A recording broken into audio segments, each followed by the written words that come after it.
20 años de mi vida los entregué a la docencia, convencida de que la educación era la llave que abría todas las puertas. Sin embargo, con los años descubrí que la justicia en las instituciones académicas no siempre era más que un espejismo. Había visto favoritismos descarados, becas entregadas a los amigos de alguien poderoso, incluso ascensos comprados con favores. Pero nunca imaginé que esa corrupción llegaría a golpear a lo que más amo en la vida, mi hija. Mamá, lo logré, me dijo Camila, con los ojos brillantes de orgullo, mientras sostenía su último reporte. Promedio perfecto. Nada menos que un 10 absoluto en ingeniería biomédica. Serás la primera graduada con honores en la facultad, le respondí, abrazándola con el corazón desbordado. Camila siempre había sido brillante. Disciplinada, una joven con sueños enormes y un esfuerzo incansable. Después de perder a mi esposo hace 5 años por un cáncer fulminante, ella se convirtió en mi única razón de resistir. La ceremonia es en 2 semanas. Continuó con una sonrisa. La decana me pidió preparar el discurso de graduación. Pero yo, que llevaba 2 décadas trabajando en esa universidad, sabía reconocer cuando algo no cuadraba. Días antes había escuchado rumores sobre Valeria, la hija del Lecter Herrera. ¿Cómo va Valeria en tus clases?, pregunté con cautela. Camila suspiró.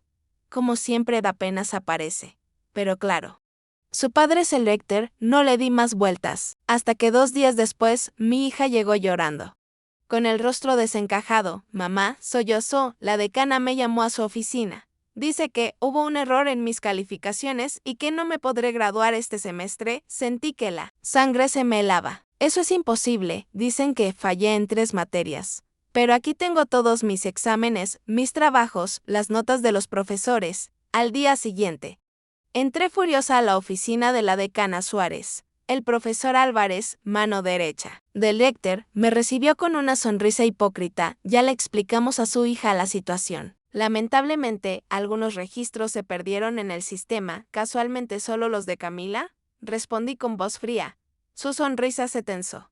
Sin registros verificables. No puede graduarse. Esto es por Valeria Herrera, ¿verdad?, me atreví a decir. La decana palideció, pero no lo admitió. Le aconsejo tener cuidado con sus acusaciones. Podrían costarle muy caro. Salí de la oficina con la rabia hirviendo en las venas. En el pasillo, me crucé con el Lecter Herrera, quien me dedicó una sonrisa arrogante. Una lástima lo de su hija, murmuró con fingida compasión. Luego bajó la voz. Si Camila se retira voluntariamente, podríamos arreglar que termine el próximo semestre sin problemas y así mi hija podrá graduarse con los honores que merece.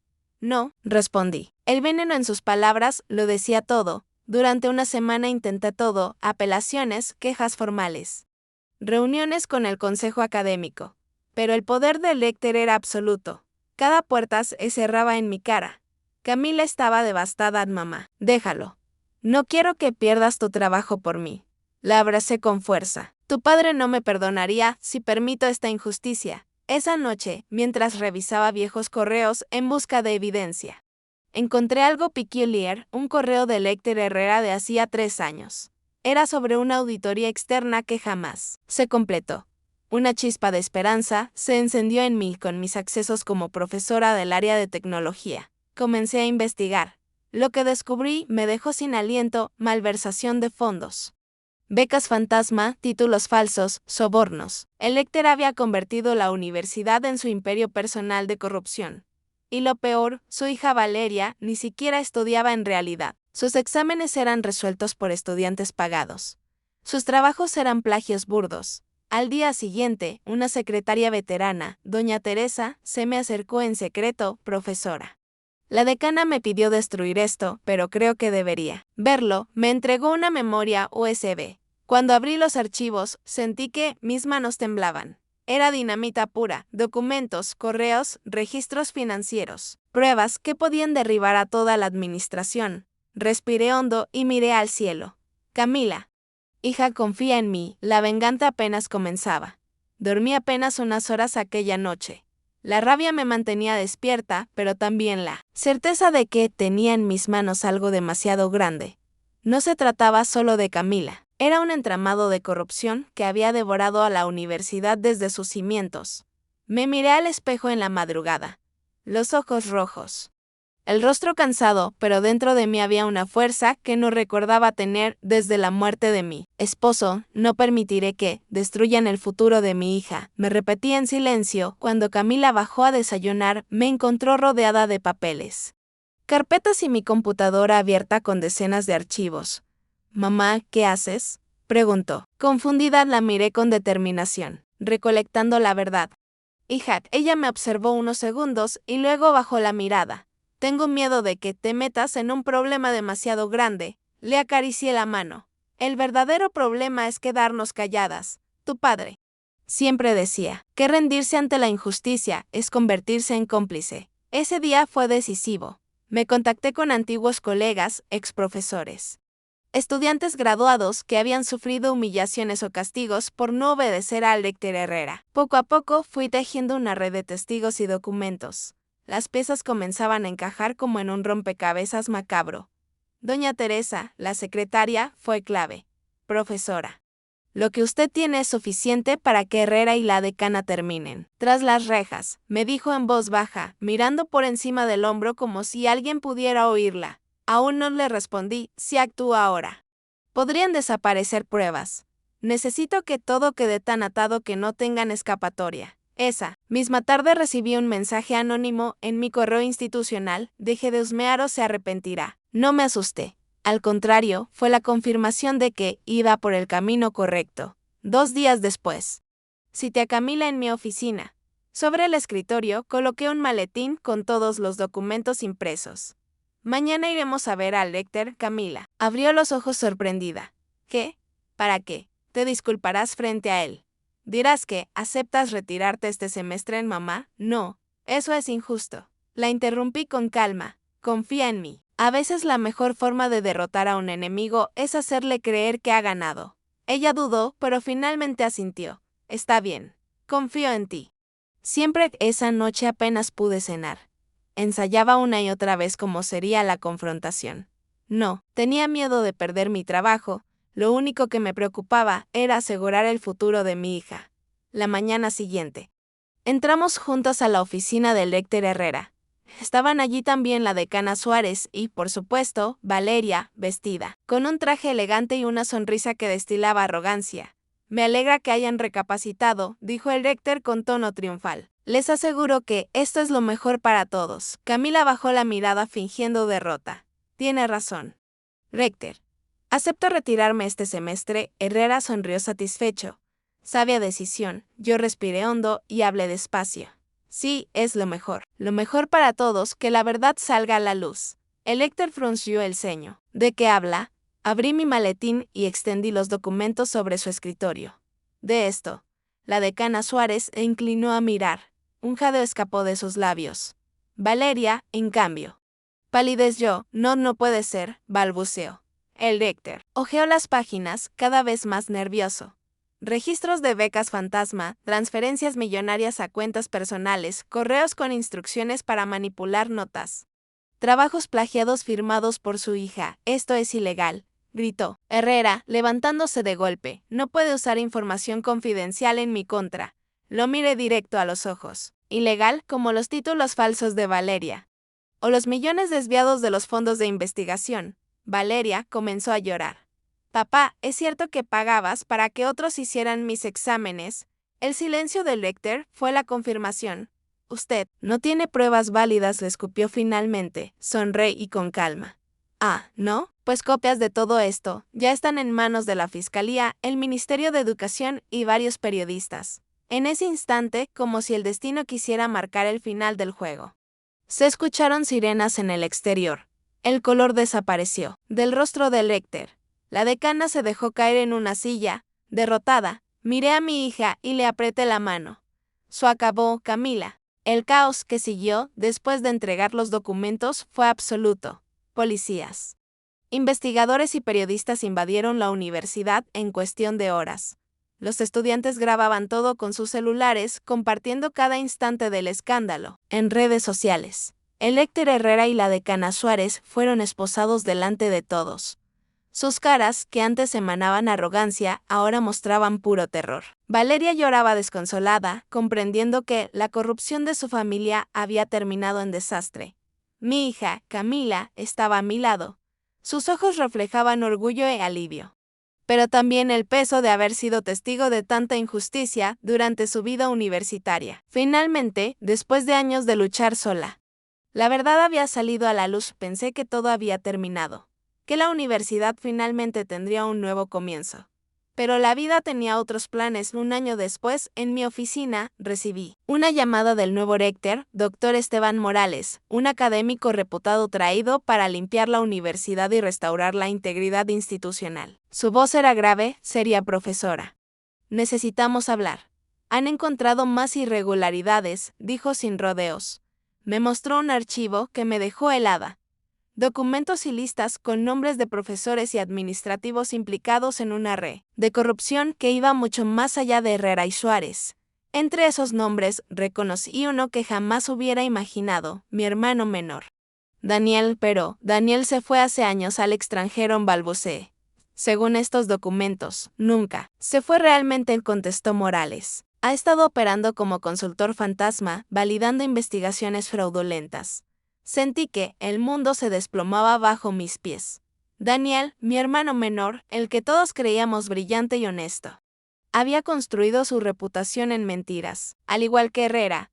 Ese mismo día, Camila y yo revisamos cada documento. Lo que descubrimos era aterrador: investigaciones plagiadas, fondos desviados, títulos académicos falsos.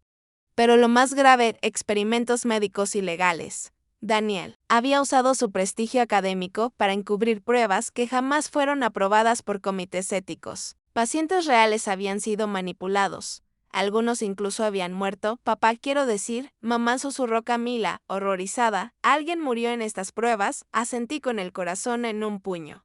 Sí. Hija, y muchos de ellos nunca sabrán la verdad. Decidí confrontar a Daniel. Tras semanas de rastreos y contactos con antiguos colegas, finalmente lo localizamos en una clínica privada en las afueras de la ciudad. Cuando entré, parecía sorprendido, pero no intimidado.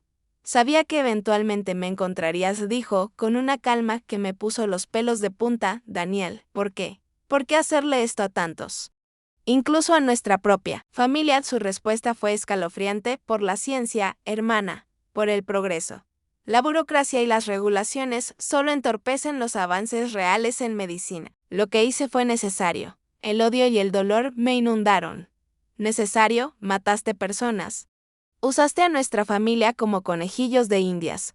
Su silencio confirmó todo lo que temía. Había experimentado con nuestra madre, Elena, antes de morir. Todo para sus supuestos avances científicos. El enfrentamiento que siguió fue brutal. Años de traiciones y mentiras explotaron en gritos y golpes. La seguridad tuvo que separarnos. Pero cada palabra y cada mirada estaba cargada de un rencor que ninguna disculpa podría borrar. En las semanas siguientes, la prensa internacional se volcó sobre la historia. La caída de Daniel sacudió el mundo académico. Cada día surgían nuevos detalles sobre víctimas, investigaciones fraudulentas y vidas destruidas. Camila estaba devastada por la traición familiar. Pero a mi lado encontramos fuerza para seguir luchando por la justicia. Finalmente, el juicio de Daniel fue implacable. Se declaró culpable de numerosos delitos, incluyendo experimentos médicos ilegales y fraude académico. Recibió 30 años de prisión y la inhabilitación permanente para ejercer la ciencia o la medicina. Las familias de las víctimas también iniciaron demandas civiles, asegurando que jamás se olvidará el daño causado. Mientras tanto, Camila asumió un papel activo en la universidad. Revisaba cada investigación, separando lo legítimo de lo fraudulento. Su inteligencia y ética la convirtieron en una líder respetada, determinada a que la integridad reemplazara la corrupción. Yo, por mi parte, asumí la dirección del nuevo Comité de Ética e Integridad Académica. Cada día enfrentaba las secuelas de la traición y la corrupción, pero también veía cómo la justicia comenzaba a restaurar la credibilidad de la institución. Un año después, recibí una carta de Daniel desde prisión. Sus palabras eran un intento de justificar lo injustificable, un intento de redimirse. Pero llegaba demasiado tarde. La trituré sin contemplaciones. Algunas disculpas nunca son suficientes. Habíamos ganado, sí, pero el precio había sido altísimo. La universidad empezaba a sanar. Pero las cicatrices familiares y personales tardarían mucho más en cerrarse. 5 años habían pasado desde que todo comenzó con la injusticia en la graduación de Camila. La universidad había cambiado radicalmente. La corrupción de Herrera y de Daniel había sido reemplazada por un sistema de transparencia y ética. Y cada departamento trabajaba bajo estrictos protocolos de revisión y supervisión. Camila, mi hija, había florecido como nunca. Ahora dirigía su propio laboratorio de investigación biomédica, conocida por su rigor científico y su ética impecable. Cada proyecto pasaba por múltiples revisiones y verificación exhaustiva de resultados. Era una líder respetada, temida por su disciplina y admirada por su inteligencia. Una tarde, mientras revisábamos nuevos expedientes de investigaciones, Camila me mostró un paper recién publicado. Mamá, mira, dijo con orgullo. Estos resultados son 100% confiables. La ciencia que hacemos aquí realmente ayuda a las personas sin dañarlas. La miré con lágrimas en los ojos. Recordé todo lo que habíamos pasado, la injusticia, la corrupción, la traición de un hermano y la muerte de nuestro esposo y padre. Cada obstáculo había fortalecido nuestra determinación. Tu madre estaría orgullosa, le dije. Has heredado su inteligencia y su brújula moral. El día de la graduación llegó. La universidad estaba llena de estudiantes, familias y profesores. Camila subió al estrado con la compostura de quien sabe que ha ganado mucho más que un título. Sostuvo la foto de mi esposo, recordándonos que todo lo que hacíamos también era por él. La justicia no es solo un concepto, dijo con voz firme, mirando a la audiencia. Es una responsabilidad. Y a veces requiere que alguien tenga el valor de enfrentar la verdad y defender lo correcto. Las lágrimas rodaban por mis mejillas mientras escuchaba a mi hija hablar.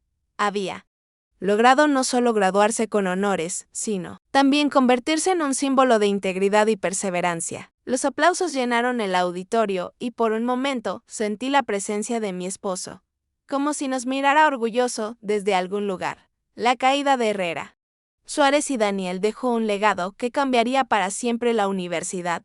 Todos recibieron sentencias de prisión. Los fondos desviados fueron recuperados y restituidos, y la institución implementó una serie de reformas que aseguraban que la ética y la justicia académica fueran la prioridad. Incluso Valeria Herrera completó sus estudios, esta vez de manera legítima, y comenzó a comprender el verdadero valor del esfuerzo y la honestidad. Yo seguí enseñando, incorporando a mis clases una sección sobre ética, integridad y responsabilidad académica. Usaba nuestra historia como ejemplo, sin omitir nada, porque sabía que la verdad, por dolorosa que sea, siempre es la mejor maestra. En mi oficina mantengo 2 fotografías, una de mi esposo, recordándome que la justicia y la ética no son negociables, y otra de Camila en su graduación, probando que la perseverancia, la inteligencia y la integridad siempre encuentran su camino a veces. Los estudiantes me preguntan cómo enfrentar la corrupción o la injusticia. Les digo, la integridad no es solo hacer lo correcto cuando es fácil. Es hacer lo correcto incluso cuando duele, incluso cuando el costo personal es alto. La universidad, que alguna vez fue un terreno de engaños y favoritismos, ahora era un lugar donde el conocimiento y la ética coexistían. Cada proyecto, cada investigación y cada estudiante pasaba por filtros que aseguraban la transparencia. El legado de Herrera y Daniel se convirtió en un ejemplo de advertencia. El poder sin ética siempre termina destruyendo a quienes lo poseen 5 años después. Mientras Camila me mostraba los últimos resultados de su laboratorio, comprendí que todo había valido la pena. Nuestra lucha no solo había restaurado la justicia en la universidad, también había transformado nuestra vida familiar y enseñado a nuestra hija el valor de la verdad. Porque al final no se trata solo de títulos o reconocimientos, se trata de construir un legado de dignidad y honestidad que perdure más allá de nosotros. Y ese legado, como siempre decía mi esposo, es el único título que realmente importa. Mientras me sentaba frente a la ventana de mi oficina, con la ciudad extendiéndose ante mí, comprendí que la justicia no siempre llega de inmediato, pero cuando llega, transforma vidas. Y en nuestro caso, nos dejó algo aún más valioso, la certeza de que la verdad, aunque tardía, siempre encuentra su camino. XXX por la historia de Camila y la injusticia que sufrió nos recuerda que la verdad siempre encuentra su camino, aunque el precio sea alto. La corrupción La traición y el abuso de poder pueden parecer invencibles, pero la perseverancia, la inteligencia y la integridad son armas mucho más poderosas. Cada obstáculo que enfrentamos en la vida nos prepara para los momentos en que debemos luchar por lo correcto. Y cada acto de valentía deja un legado que trasciende generaciones. Si esta historia te hizo sentir la tensión, la emoción y el triunfo de la justicia, no olvides suscribirte y activar la campana de notificaciones. Tenemos más relatos que te atraparán desde el primer segundo y te enseñarán que la verdad y la ética siempre prevalecen. Recuerda, la justicia puede tardar, pero llega y la próxima historia podría cambiar tu manera de ver el mundo. No te la pierdas.